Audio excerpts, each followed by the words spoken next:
불과 50여 년 전만 해도 이곳은 모래사장이었습니다. 그런데 1970년 포항제철이 들어서는 순간 한국 경제의 역사가 새롭게 쓰여지기 시작했는데요. 자본도 기술도 없던 허허벌판 황무지에서 쇳물의 신화를 이룬 포스코. 그 역사는 한국 경제의 상징입니다.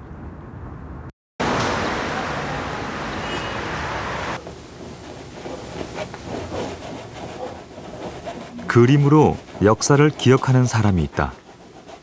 산전수전 다 겪은 노장의 뒷모습. 그의 붓끝에선 오늘도 붉고 정열적인 색깔들이 면을 채운다. 그가 그리고 있는 것은 쇳물이다. 용광로를 만들던 건설 과장이 멀고 긴 세월을 지나 쇳물을 그리는 화가가 됐다.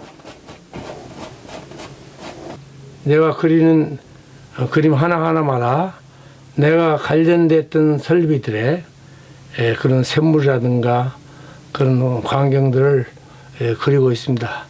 거기서 내가 그때 하고 싶었던 얘기도 이 안에 좀 담을 수 있고 또 옛날 회고도 하고. 그에게 있어서 그림은 미적 성취일 뿐만 아니라 지난날의 기억이며 역사의 기록이다. 이 그림은 고로에서 샘물이 확 나오는 광경입니다. 초출성 광경인데 샘물이 팍 나가지고 막 튀잖아요. 그리고 여기 작업한 사람들이 있고 그래서 샘물 나온 광경인데 거기다가 옛날에 박두진 회장이야 제철 소장 모두 임원들 모두가 만세 부르는 그런 한의의 광경을 이렇게 구성해 가지고 제가 만들어 봤습니다. 이거는 내가 건설했던 고로의 광경입니다.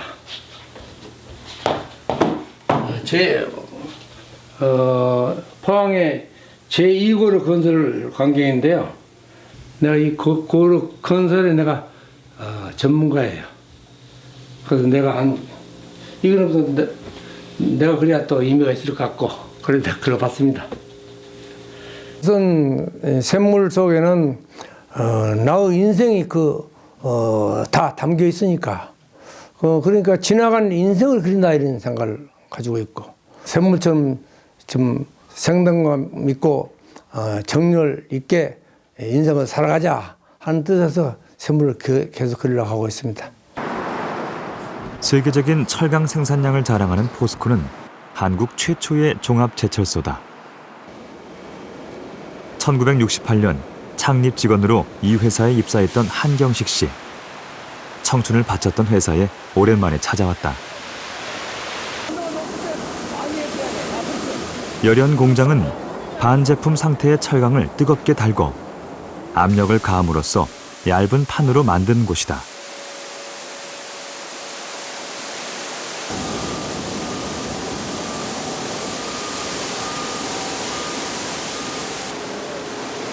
이제는 자동화 설비를 갖춰 모든 제품이 최첨단 공정으로 생산된다. 허허 벌판에서 기반을 닦은 초창기 직원들로서는 흐뭇한 광경이 아닐 수 없다. 40여 년 동안 고속 성장한 종합제철소는 한국 산업의 근간이 되었기 때문이다. 정비부 차장으로 있을 때에 직접 정비를 담당했고 또 제철정비 사장할 때도 정비를 담당했어요. 또 내용도 설비도 잘 알고 그러는데 오늘 쭉 보니까 예나 지금이나 공장을 잘 타고 있습니다. 그리고 깨끗하게 관리하고 있고 그래서 후배들이 잘하고 있구나 이런 생각이 들어서 마음이 흐뭇합니다. 1968년까지만 해도 영일만은 황량한 모래벌판이었다.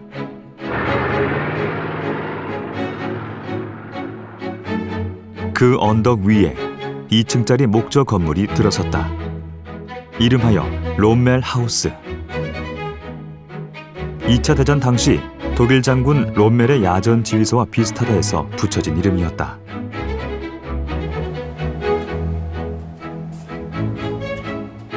(1968년에) 입사했던 직원들은 이곳을 거점으로 고된 업무를 이어나갔다.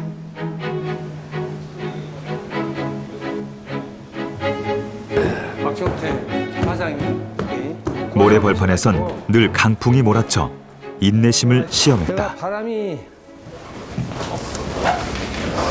내가 바람이 어떻게 센지, 바람이 불면은 이게 그냥 떠날라가려고 유리가 깨지려고 그러고, 그러니까 밑에서 위에서 불러 빨리 와 빨리 와 그러고 밟아가지고 전부 다 바람 불 때 이렇게 밀고 잡고 있었어요.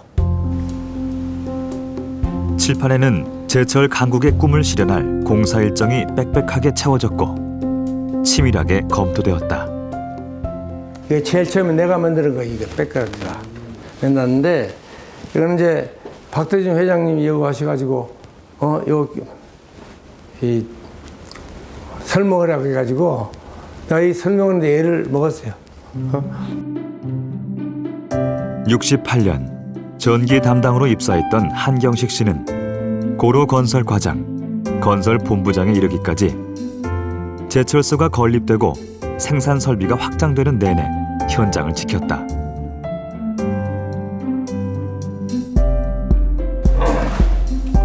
롬멜 하우스 2층에선 고강도 전략회의가 계속됐다.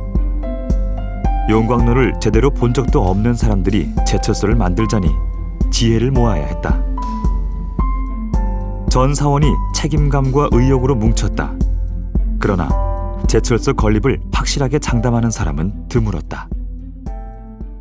처음에는 그 제철소가 생길까 이런 의아심을 가졌죠. 더군다나 조금 있으니까 기사하고 결렬되어 가지고 그래서 문제가 있다 해가지고 일부 떠난 사람이 있어요. 확신이 없어가지고. 의아심과 불확신 속에서도 제철소 착공은 이루어졌다. 한국종합제철회사 설립차관단 희사의 지원은 거부됐지만 대일 청구권 자금의 일부가 도입되면서 제철소 건설은 가시화됐다.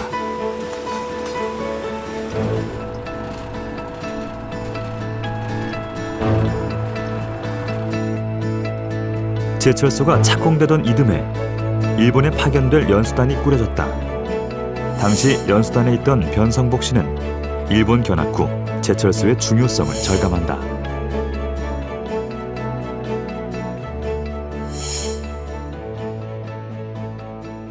일본에 연수를 가보니까 우리 민족은 뭐로서 했는지 깜짝 놀랐어.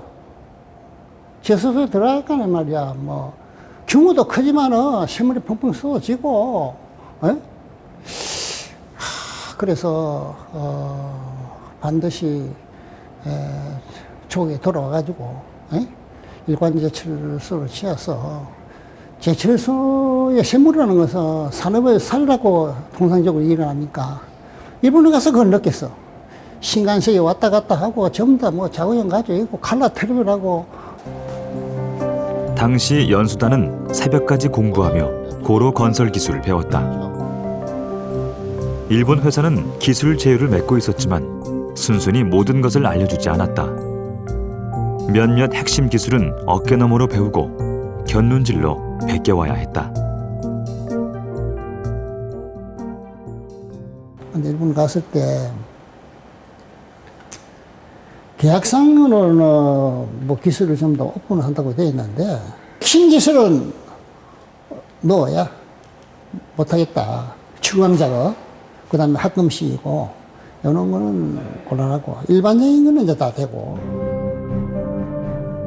열연 공장이 착공되면서 제철소 건설은 더욱 박차를 가하는 듯 보였다. 그러던 1971년 공사가 3개월 이상 지연되고 만다. 박태준 회장은 건설 비상 1호를 발령하고 전국의 레미콘을 총동원해 하루 300세제곱미터의 콘크리트 타설을 700세제곱미터로 늘렸다. 당시 현장에는 정명식 토건부장, 그가 있었다. 콘크리트 생산하는 콘크리트 공장에 가서 공장에서 동료를 하고 레미콘 추록에 운전기사 옆에 타가지고 그 운전기사들이 중간에서 졸고 밤중에 잠자지 않도록 독려를 하고 이렇게 하면서 석 달 동안을 주야를 가리지 않고 콘크리트 공사를 했어요. 어쩌면 처음부터 불가능에 대한 도전이었는지도 모른다. 자본도 기술도 없는 상태에서 단군 이래 최대의 토목 공사를 시작했던 것이다. 위기와 좌절 속에서도 신념을 지킬 수 있었던 것은 이른바 위향후 정신 때문이었다. 이래 실패를 하면은 우리들은 저 앞에 보이는 바다로 빠져 죽는 것이 마땅하겠다. 이러한 그 비장한 각오를 표현하는 것이 한마디로 얘기해서 우향후 정신이다. 이렇게 이제 얘기하는 거죠. 마침내 제1고로가 완성되고 첫 불을 지폈다. 과연 쇳물이 쏟아질 것인가? 모두가 숨을 죽였다. 그 책임감이라는 게 어마어마한 거요. 정부권 자금을 대부분을 내가 쓰면서 정부 자금으로 만들어놓은 그 제조소가 쇠물도 안 나온다. 이렇게 돼서 그거 어떻게 됐겠어? 나는 그거 뭐 밤에 잠에서 생각하다가도 끔찍해. 폭발하는 불꽃과 함께 쇳물이 쏟아져 나왔다. 함성과 만세가 함께 터졌다. 자동차도 만들고 조선 산업도 일으킬 뜨거운 쇳물. 이로써 한국도 본격 중화공업 시대를 열게 됐다. 그 샘물이 확 쏟아나니까 그 앞에 있는 작업자가 그냥 거기서 그냥 만세 불면 저기 섰던 모든 내민들이 만세 부른 겁니다. 그러니까 그 박동희 회장도 만세, 각 임원도 만세, 전부 다 만세 불러가지고 그냥 그 나올 때는 누구든지 눈물이 나요. 샘물이 조금씩 흐르다가 확 쏟아지면서 나올 때 그것을 보는 순간 아마 우리나라 국민 전체의 그 감격과 기쁨이라고 하는 것은 아마 저희들하고 똑같으리라고 같을 거라고 믿습니다. 이것이 쇳물 신화를 일궈낸 첫 번째 고로의 모형입니다. 1973년 첫 쇳물이 터지면서 우리나라도 본격적인 산업화의 길로 들어섭니다. 철강 생산은 다른 산업으로 파급 효과를 낳는데요. 쇳물 신화에 이어진 또 다른 신화, 그것은 조선 산업이었습니다. 약 1000만 제곱미터 규모의 현대 중공업. 연간 120여 척의 대형 선박을 건조할 수 있는 세계 최고 수준의 조선소다.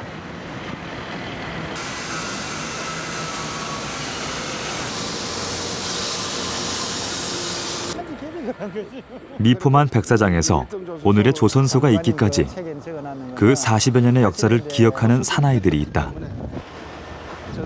돌아보면 위기와 갈등도 있었고 영광과 찬사도 있었던 세월. 배 만들기 40여 년은 무에서 유를 창조한 시간이었다.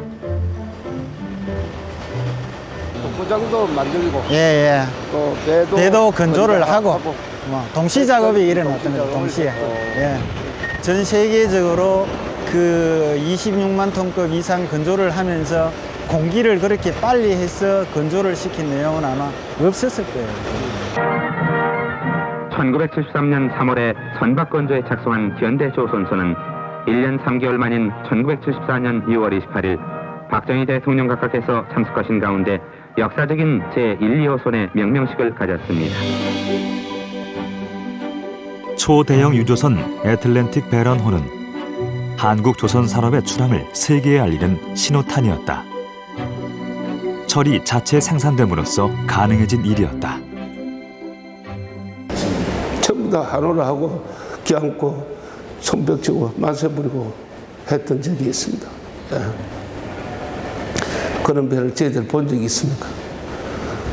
뭐 서울의 잠실 운동장 몇 배가 되는 그런 서울 시민이 몇백 명을 몇 배를 성선할 수 있는 그런 배의 무기이기 때문에 전 세계가 저희들을 주목했고 또 전 국민이 아마 그때 박수를 치웠을 거. 그거 잊지 못합니다. 정말로 어떻게 보면은 뭐 표현할 수 없을 정도의 감동이었죠. 우리 기술로서 이런 배를 건조를 시켰다. 그 내용이라는 거는 우리 역사상에 진짜 남을 수 있는 그날이었죠. 그게 74년도 6월 28일로 제가 기억을 하고 있습니다. 당시 울산공고 3학년이었던 김정준 씨는 실습생으로 애틀랜틱 배런호를 만드는 일에 참여했다. 작업복을 입고 고향집을 방문했을 때 최고의 효도가 됐다. 저희가 실습기가 마치고 난 뒤에 74년도 2월 달에 현장으로 배치가 됐죠. 그러면서 제가 배치돼서 근무했던 데가 선체, 건조부, 용접 파트 쪽에 있습니다. 용접과. 그래서 그 배를 건조하는데 용접하는 그 부분에서 일을 하게 됐죠. 애틀랜틱 배런호를 계기로 청춘을 배 만들기에 바쳐온 또 다른 사람들이 있다. 설계나 엔진룸을 담당했던 기술자들, 배와 함께 역사를 만든 이들이다. 당시로서는 26만 톤급 초대형 유조선은 도전이자 모험이었다.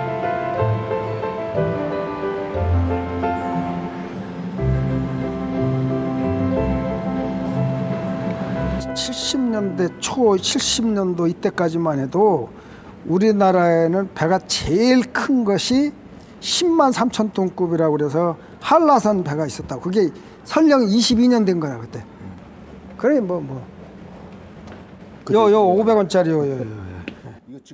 배 수주를 갔을 때 이 돈을 500원짜리를 보여주면서 우리나라도 역사적으로 이렇게 즐겁을 만들었는데 무슨 소리 하는데 이렇게 우리끼리 잘 만든다. 근데 이제 주문을 해라. 건설 자금을 빌리러 영국에 간 정주영 회장은 500원짜리 지폐를 꺼내들고 거북선의 역사를 설명하며 설득했다.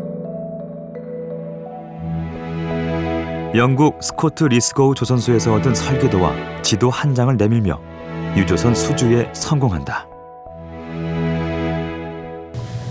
그 5만 분지 지도, 그 다음에는 그 조선소 지켰던 백사장 사진, 그걸 들고 가서 당신이 배를 사주면은, 아주 얘기가 국어기죠.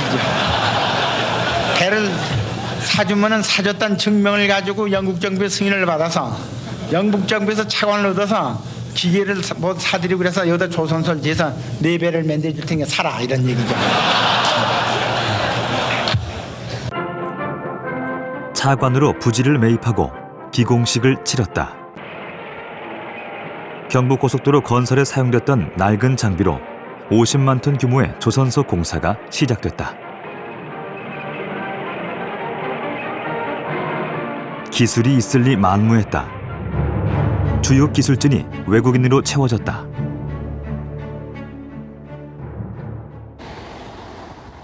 김혜식 씨는 조선소와 유조선이 동시에 건립되고 있을 무렵에 입사해 40여 년 현대 중공업의 역사와 함께했다. 그는 애틀랜틱 배런호의 전기 배선 공사를 담당했다. 영국의 기술 자문으로 도면은 완성됐지만 해독에는 어려움이 있었다. 저희들 처음에 그 선박에 전기 공사를 하는데 제일 어려웠던 점은 전부 다 원으로 되어 있는 도면이었습니다. 도면 해독이 어렵고 또 도면이 우리 현실과도 맞지 않는, 생산과도 맞지 않는 도면들이었기 때문에 굉장히 현장에서 작업하는데 오작률이 많았습니다. 정년 퇴임을 한 후에도 그는 10년째 프리랜서 감독관으로 일하고 있다. 수고하십니다. 검사가 4월 11일까지 완료돼야 4월 14일날 파회해야지 가봤습니다. 예. 안전 조심하시고요. 예. 공기는 1000명이라는 원칙은 예나 지금이나 변함이 없다. 거의 잘 돼가네. 적극적인 의지로 작업을 하면은 뭐든지 할 수 있다는 그런 의지 하나로 작업을 했습니다. 그때 아마 저희 애가 둘째가 돌이었는데 남자애를 낳았다고 저희 친가나 처가에서 많은 사람이 돌잔치를 왔는데 그날 또 철화를 한 적이 있습니다. 불철주야 작업을 쉬지 않았던 아버지들의 노력에 힘입어 당시 3일 빌딩보다 3배나 높은 초대형 유조선이 완성됐다. 이 배는 연인원 100만 명의 노동력과 각종 철제 3만 5천여 톤이 투입됐는데 이 제1호선은 길이 345m, 너비 52m, 높이 62m로 크기는 서울에 있는 3일 빌딩의 3배나 되며 그날 과연 진수에 이런 날 도구장에 이제 물을 넣고 배가 이제 진수를 뜨는데 그거 과연 뜰 거냐 안 뜰 거냐는 우리 기술자들이 굉장한 고민을 하고 있었습니다. 근데 그 과연 그 배가 진수식 가는 날 물을 도구에 바라스틱을 하는데 배가 뜨는 겁니다. 전 국민이, 전 사원들이 박수를 치고 환호했던 그런 적이 있습니다. 우렁찬 백고동 소리와 함께 한국의 조선 산업은 세계 속으로 출항했다. 초대형 유조선의 진수 소식이 타전되자 세계 각국에서 선박 주문이 밀려들었다. 이후 한국의 조선 산업은 성장을 거듭해 선박 건조량이 약 10년 만에 50배 이상 증가했다. 한참 수출이 잘 될 때는 신이 났죠. 모든 회사원이 신이 났고 또 모든 국민이 굉장히 갈채를 많이 저희 회사에다가 보냈던 적이 있습니다. 배 하면은 일본, 영국, 독일 이런 선진국들의 점유물이었거든. 근데 지금은 우리 현대에서 만든 배가 매년 1등 배를 만들고 있다 이거야. 그럼 그거는 머스마로서의 어떤 그 자부심 이런 걸 느낄 수 있는 그런 것이 배가 아닌가. 회사가 잘 나갈 때도 더 큰 성장을 위해 노사가 갈등할 때도 그는 작업복을 입고 있었다. 그에게 있어 작업복은 단순한 옷 그 이상의 의미를 지니고 있었다.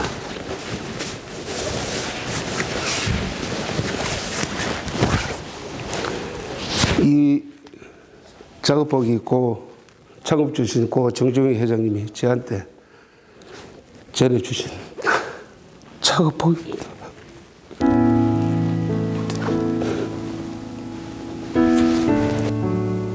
그의 노고를 알아주시던 깊은 헤아림. 이 빛바랜 작업복엔 그 마음이 깃들어 있다. 무슨 애로사항이 있느냐고 해서 그때는 지금같이 이렇게 작업복도 많이 나오지 않을 그런 시절이었습니다. 다른 얘기 달리 할 거 없어서 작업복이 필요합니다라고 했더니 그 이튿날 아침에 운전사를 시켜서 작업복 잠바 하나하고 코드 하나를 보내왔더라고요. 그 잠바는 제가 입고 다 떨어졌고 애들은 지금까지도 갖고 있습니다.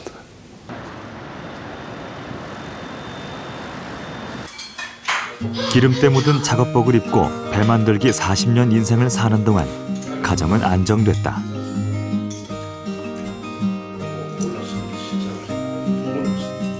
오늘의 풍요 앞에 가난했던 과거는 추억이 된다.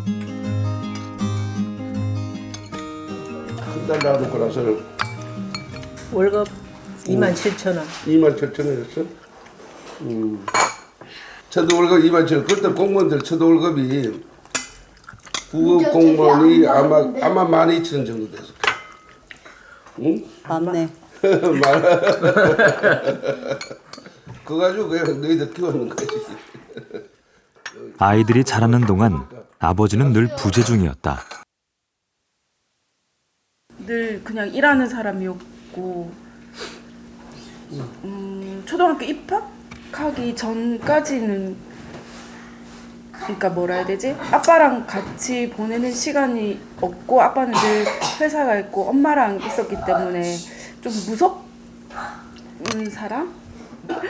아마 그 시절에 살았던 아버지들은 재밌는 아버지는 하나도 없을 거예요. 아무도 없을 거예요. 그냥 일에 매진하고 일에 충실하고 그 가정을 지켜야 된다는 그 사명감 때문에 그 시절에는 다 그래 했어. 정년퇴직 기념으로 받았던 거북선. 그는 가끔 예전 작업복을 찾는다. 아직도 그는 자신의 소속과 자리를 말해주던 작업복이 편안하다. 그것은 치열하게 살았던 젊은 날의 상징이기도 하다.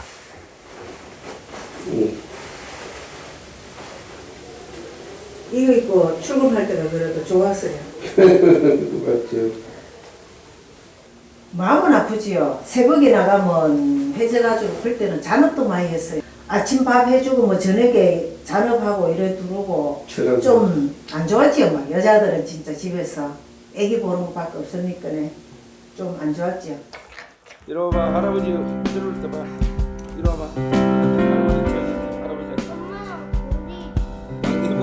사진첩에도 가족들과 여행한 사진은 별로 없다. 회사에서 찍은 행사 사진들만이 가득하다. 저희들 세대는 보릿고개가 있을 때 태어났던 그런 세대고 또 무에서 유를 창조하는 그런 세대였습니다. 참고 견뎌가면서 일을 했고 또 이 경제를 이만큼 일으킨 그런 주역 중에 그나마도 우리 미덕 하나만 일을 했다고 생각합니다.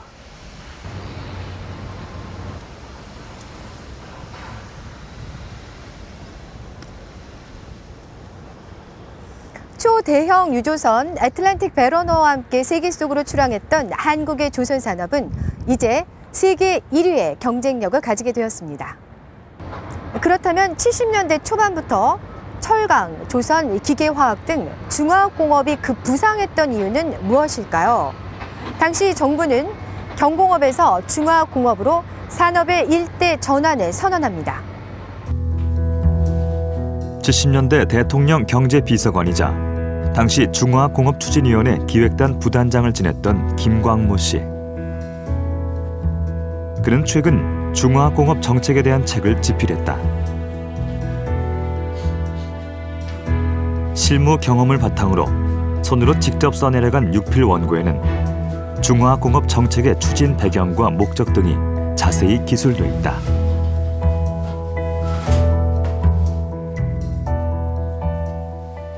중화공업 정책의 목적은 결국은 경제의 테이크오프, 한번 성장을 해야 되겠다. 70년도가 아니면은 성장을 할 수 없다. 그런 절박감이 있었죠. 이게 병풍식 미니 차트의 사본입니다. 병풍처럼 길게 이어지는 이 서류는 당시 대통령이 직접 보고를 받았던 차트다.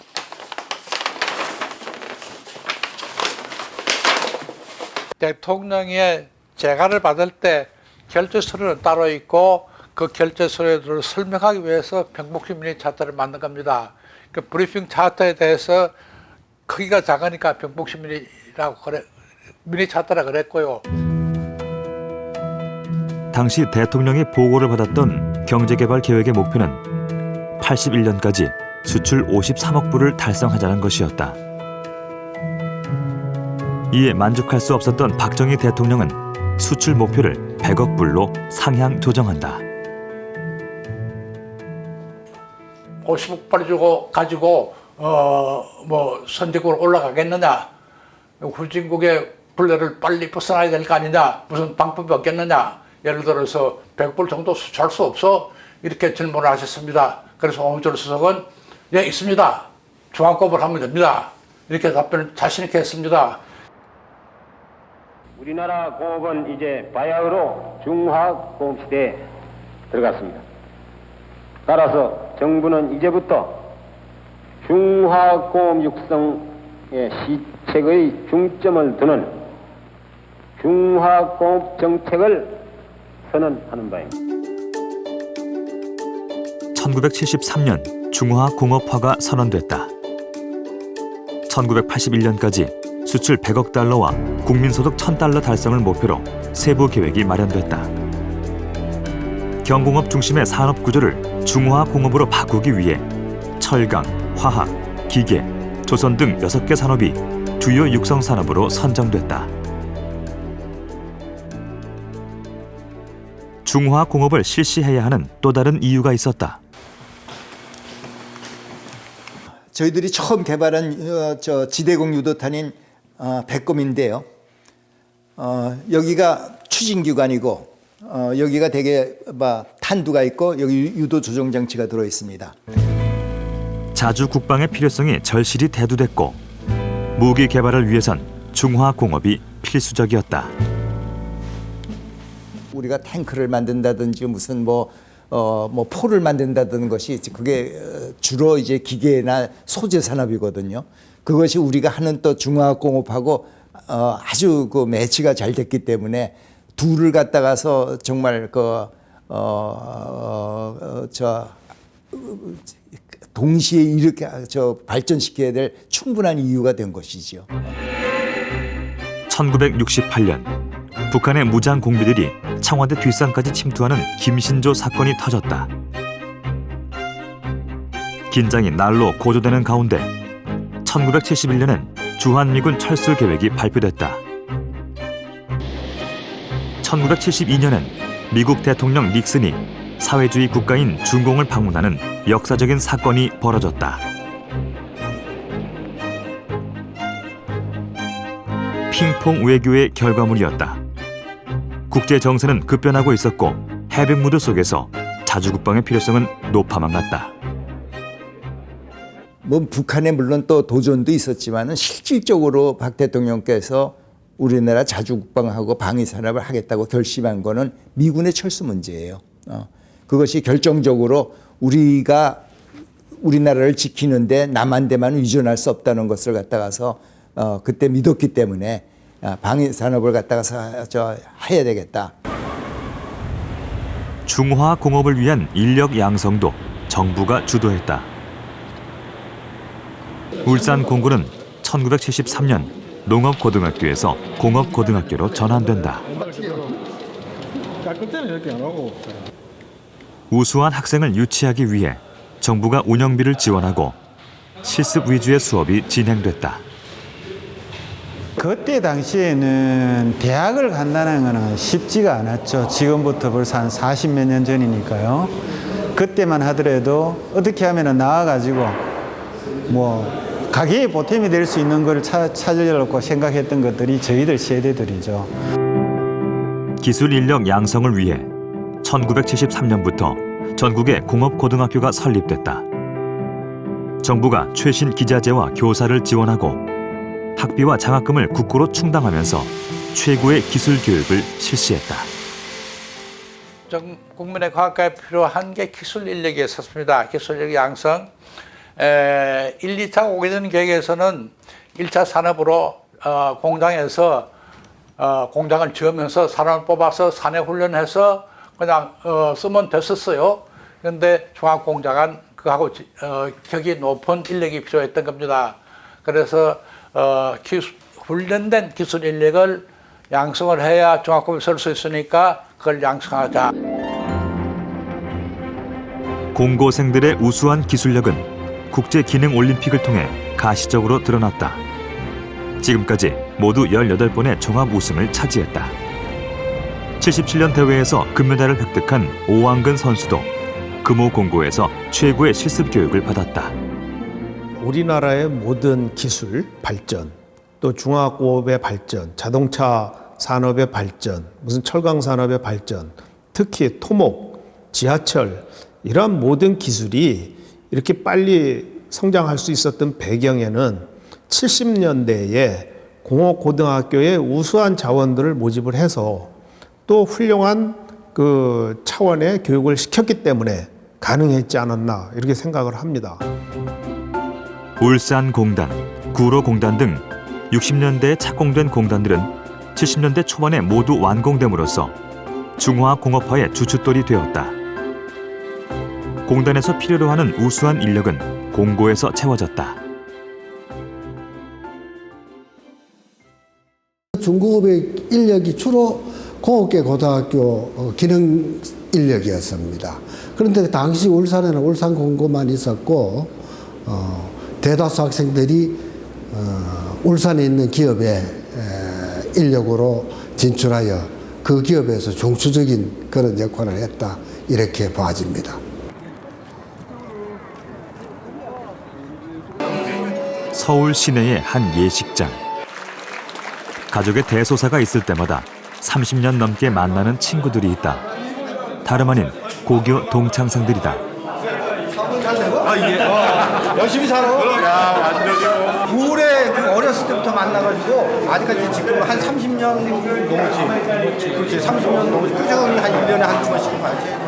근데 지금 이제 보면은 애들 결혼도 있고 그러니까 앞으로 더 자주 가야지. 앞에는 조금 이렇게 좀. 이들에겐 또 하나의 각별한 인연이 있다. 하나, 둘. 공고 3학년 때 중동으로 파견됐던 까까머리의 산업 전사들인 것이다. 18 꽃다운 나이에 이들은 열사의 땅 중동으로 날아갔다.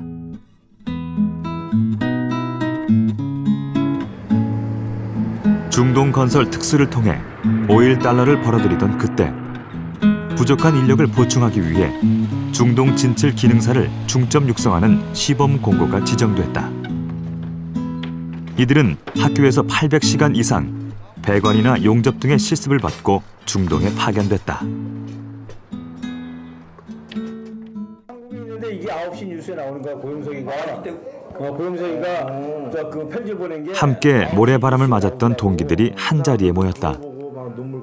당시 낯선 땅에서 일하며 교장 선생님께 보냈던 편지 한 통이 남아있다. 다짐했다는 거 아니야, 뭐. 그래.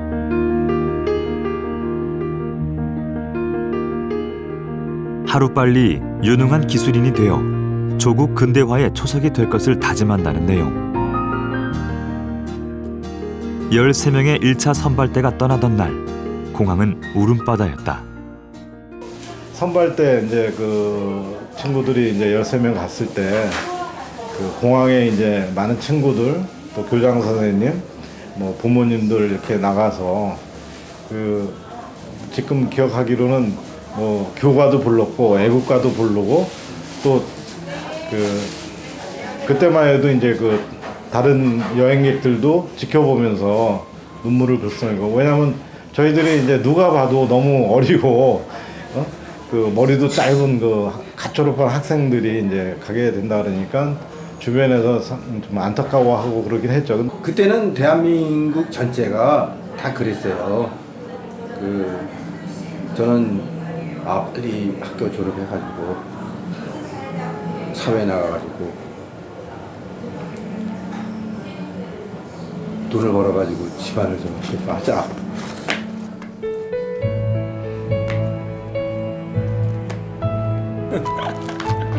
그래도 난 그래도 운동 열심히 했어 그때. 중동 건설로 많은 외화를 벌어들이던 당시 공고 출신의 어린 근로자들도 일익을 담당하고 있었던 것이다. 사진 찍어가지고 이게 그때 당시 엄마한테 사진 보내고 1원짜리 너 이거 야, 이거 지폐 받냐 이런. 그 국내에서 3만 원, 한 5만 원 보통 받을 때에 제가 초봉 갔을 때 한 8만 4천 원 받고 그 몇 개월 후에 오는 친구들이 한 그때 10만 원에서 11만 원 받았어요. 그러니까 자동적으로 봉급이 올라가지고 그때 그런 식으로 받았죠. 사진을 보면은 다 그거야. 이들의 사진첩에 유달리 많은 장면이 있다.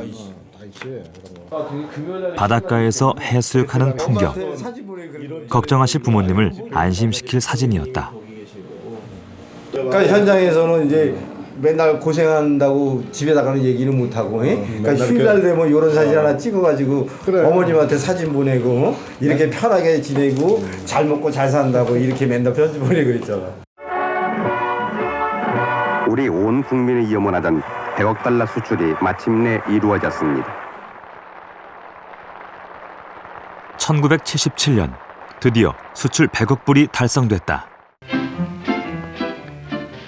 미국에서 발행되는 세계적인 시사 주간지 뉴스위크는 지난 6월 6일자에서 우리 한국의 경제 발전상을 특집으로 다루고 한국인은 세계에서 64년 1억 불에서 13년 만에 100배를 넘어선 것이다. 한국 경제는 중화공업화를 선언하며 정했던 1981년이란 시한을 4년이나 앞당긴 결과였다. 세열에서 벗어날 단계에 들어섰다고 보도했습니다.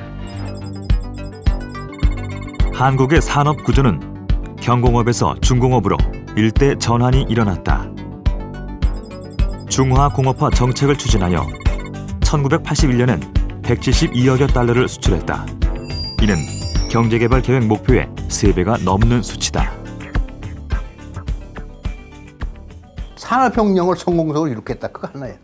맨 처음에 초기 단계에서는 여공들이, 그 다음에 남자 기능사들이, 그 다음에 기술자들이, 그 다음에는 연구관들이, 그리고 사포트 한 거는 공무원이다 이게. 고도의 기술력이 집약적으로 필요한 산업이 있습니다. 바로 자동차인데요.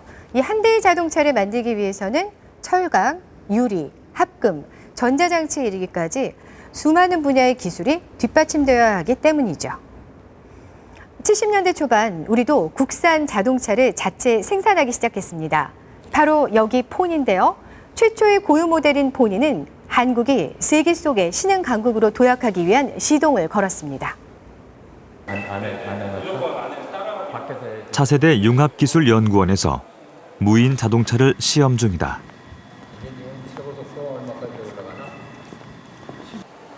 노약자나 장애인을 위해 개발되고 있는 미래형 자동차다.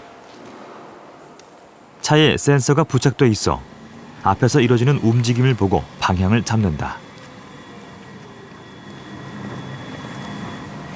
이게 앞으로 미래 기술이고 자동차 산업에 언젠가는 이게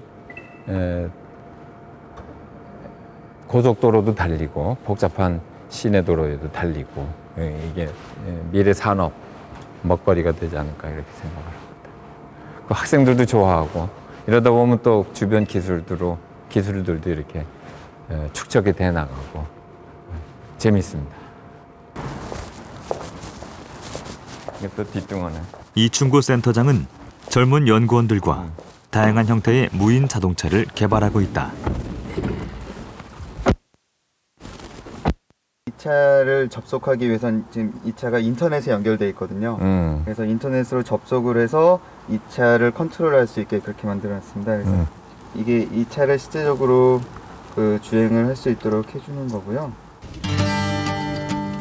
자동차에는 이제 IT 기술까지 융합되고 있다. 첨단 기술이 총동원되는 자동차 개발은 선진국으로 가기 위한 필수 조건으로 꼽힌다.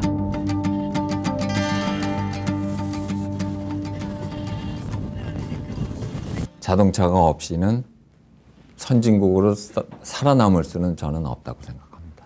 이게 종합공업, 종합산업이기 때문에 화학, 지금은 융합, 지금 더군다나 전기차, 화학, IT까지 들어가서 이거는 꼭 살아남아야 하는 그런 산업이기 때문에 선진국의 지금은 선택이 아니고 필수 기간 산업이 아닌가요?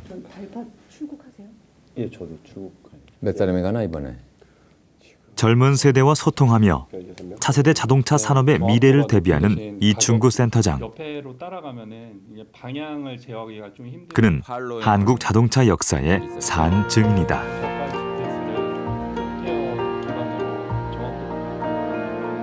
한평생 자동차와 함께했고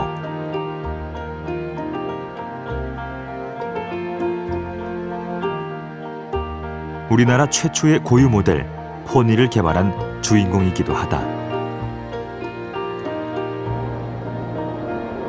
1970년대 초반 당시 한국의 자동차 산업은 외국의 자동차 부품을 사다가 조립하는 수준이었다. 중화공업 정책은 자동차 산업의 변화를 일으킨다. 1973년 자동차 산업 육성 계획이 발표된 것이다. 이때 현대자동차의 정세영 사장은 큰 결심을 하게 된다. 고유 모델의 국산차를 만들어 보겠다는 것이었다. 포드나 GM에서는 우리의 열악한 그때 상황이나 공업 수준, 산업 수준 이런 걸 봐서 한국에서 무슨 고유 모델?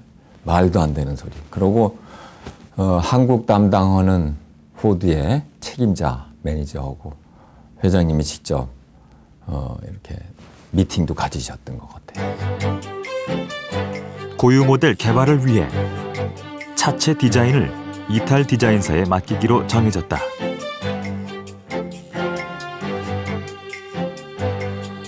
이 중고 대리는 결혼 6개월 만에 이탈리아로 발령을 받는다. 자동차 개발 과정을 배워오라는 것이었다.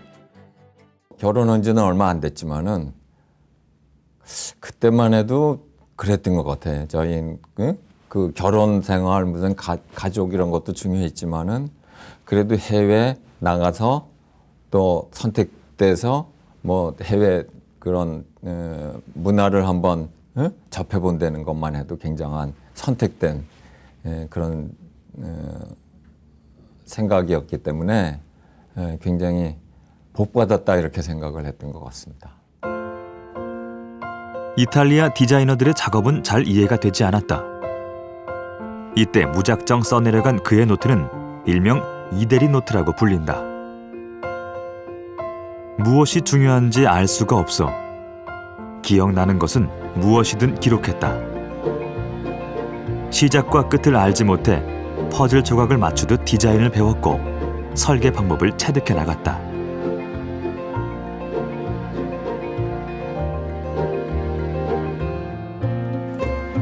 이제는 빛바랜 그의 노트는 고유 모델 개발에 큰 자산이 됐다. 한번 가본 길이라면 알 텐데 다 새롭게 시작하는 거고 처음 궁금하긴 한데 어디서 뭘 시작하는지를 모르니까 이렇게 들여다보는 거를 처음부터 그대로 보면서 물어가고 그래도 모르는 것들은 이렇게 적기 시작을 했어요. 연수를 떠난 설계팀뿐 아니라 현장 기술자들도 모르는 것이 많기는 마찬가지였다. 당시 생산 설비 담당이었던 김상철 씨. 영국이나 일본에서 수입한 생산 설비를 이해하기까지는 오랜 시간이 걸렸다.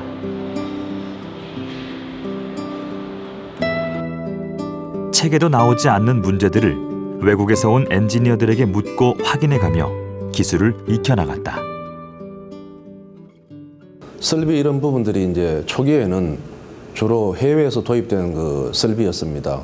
주로 일본이나 또는 영국이나 프랑스 뭐 이런 쪽에 선진국 설비가 들어왔기 때문에 그런 부분을 이제 그 이해를 하고 또 유지 관리를 하는 데 있어 가지고는 실질적으로 실력이 많이 모자라고 에러가 컸습니다.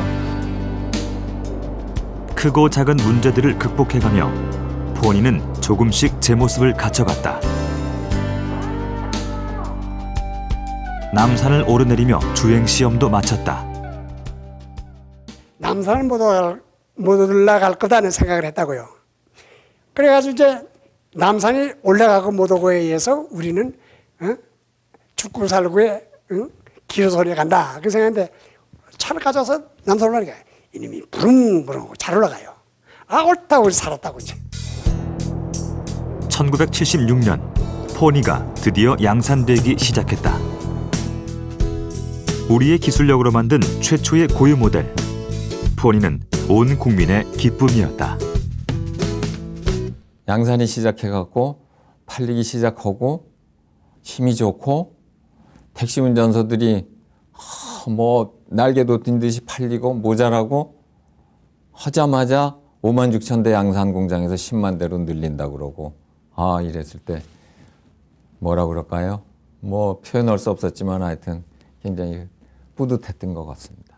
라인에 쭉 차량이 흘러가면서 완성된 차가 나왔을 때 처음에 반신반의했죠. 과연 저 시동 키를 돌렸을 때 시동이 걸려서 차가 흘러갈 수 있을까 이런 쪽 생각 들었고 그 다음에 이제 그게 시동이 걸어서 엔진 그 시동 소음이 걸렸을 때는 정말로 거기 모이는 저를 비롯한 모든 사람들이 굉장히 감개무량하고 어떤 큰 기적을 이룬 그런 느낌으로 기뻤습니다.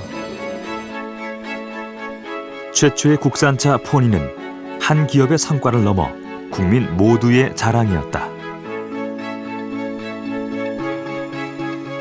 당시 개발에 참여했던 사람들에게 포니는 첫 자식과도 같은 것이었다. 차 요즘은 튜블레스니까 근데 옛날에는 펑크함 나다 그러면 그냥 그 주저앉아 가지고 아웃사이더 미러인데 그 당시에는 이게 상당히 그 첨단 공법을 만들었지만 요즘은 이게 이제 이렇게 안 돼 있고 혁신적인 기술로 만들어진 포니는 세련된 외관까지 갖추고 있었다. 포니는 재산 목록 1호로 떠올랐고 부의 상징이었으며 선망의 대상이 됐다. 김상철 씨는 입사한 지 약 10년 만에 포니를 구입했다. 당시엔 포니 앞에서 가족사진 찍는 것이 유행일 만큼 포니는 인기가 좋았다. 제가 구입한 그 시점은 85년인 걸로 기억을 합니다. 그래서 그때 뭐 좀 자가용이 흔치 않았지만 그때 회사 생활하면서 이제 구입을 해서 타고 다니면서 제가 그 근무하는 회사에서 만들어진 차 이런 부분에 있어가지고 뭐 굉장히 그 좀 기분이 좋았고 또 그런 부분에 있어가지고 믿음이 가는 그런 생각을 가지고 차를 탔습니다. 미국 출장 갔을 때 하여튼 우리 국산차를 보면 진짜 외국차가 되잖아요, 그죠? 그렇지. 뭐 안에서는 잘 몰라도 수출까지 했으니까. 그렇죠. 여기까지 다 우리 지켜봤잖아요. 그렇죠? 지켜보고 지금은 그 뭐 800만 대까지 만들고 있으니까 엄청난 그. 그때 내가 출장 딱 갈 때 미국 갈 때 이거 미국 사람들이 대한민국은 모르고 포니만 알더라고. 포니는 이탈리아에서 열린 제55회 토리노 박람회를 통해 한국을 세계에 알렸다. 아시아에서 두 번째로 고유 모델을 만든 나라. 세계는 한국을 주목했다.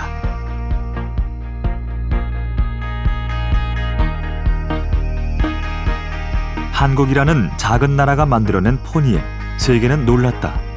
관심도 뜨거웠다. 대단했던 것 같아요. 우선 뭐 두 가지로 나눠지는 것 같아요. 한국이라는 후진국에서 고유 모델, 이거 좀 너무한 거 아니냐? 이게 가능한 거냐? 뭐 이런 시각이 굉장히 컸던 것 같아요. 9번째로 이렇게 고유 모델을 한다는 게 그렇게 저개발 국가에서 과연 가능할 건가 하지만은 저희들이야말로 뿌듯했죠. 1976년 에콰도르에 6대가 수출된 것을 시작으로 포니는 아프리카, 중동 등지로 팔려나갔다. 그 6대로 출발한 자동차 수출은 오늘날 우리 자동차 산업의 견인차가 됐다.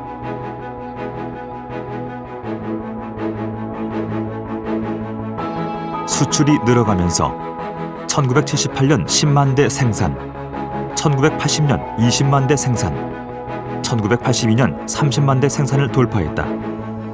2년 간격으로 10만 대씩 증가한 것이다.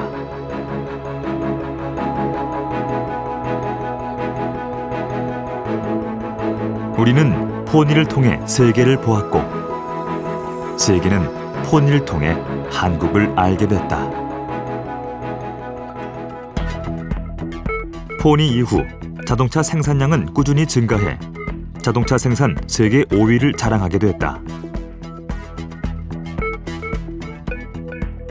산업의 쌀이라 불리던 조강 생산량도 해마다 늘어나 세계 5위를 기록하고 있다.